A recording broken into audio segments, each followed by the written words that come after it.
Là est arrivé où il faut comprendre en réalité que notre échec est dû au fait que nous bâtissons sans la parole. Sans la parole, il n'y a que déception. Sans la parole, il y a déloyauté. Sans une parole de révélation sur un frère ou une sœur, même que vous engagez dans votre entreprise, vous serez déçus. Je confirme. Lorsque Dieu ne vous a rien dit, vous ne devez rien faire.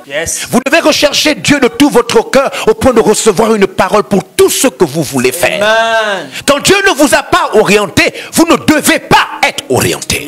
Vous devez attendre patiemment que Dieu vous révèle sa parole et qu'il vous dise ce que vous devez faire. Dans la Bible, les hommes et les femmes de Dieu attendaient la parole de Dieu. Amen. Ils attendaient la parole de Dieu pour bâtir, pour prêcher, pour prophétiser. Ils attendaient la parole de Dieu pour commencer une famille. Ils attendaient la parole de Dieu pour avoir même une orientation devant la guerre. Nous sommes une nation, un peuple, une génération qui bâtit avec Dieu sans sa parole. Aujourd'hui, plusieurs de nos décisions ne viennent pas d'une parole révélée. La plupart de nos mariages n'ont pas été inspirés par la parole de Dieu. Nous n'avons pas essayé de savoir, est-ce que c'est Dieu qui parlait? Est-ce que c'est Dieu qui m'orientait? Nous avons pris beaucoup de décisions. Nous nous sommes engagés dans plusieurs choses sans avoir la parole de Dieu.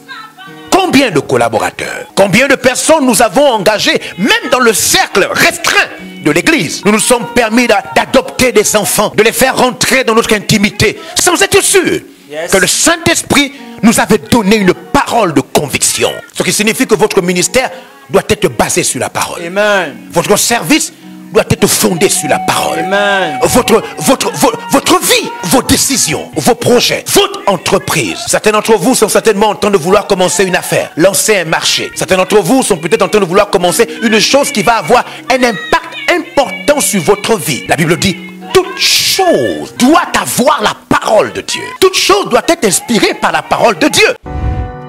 Vous pouvez retrouver l'intégralité de ce message sur la page Facebook et la chaîne YouTube de l'apôtre évangéliste Georges Olivier Passabois. Abonnez-vous et ne ratez plus rien.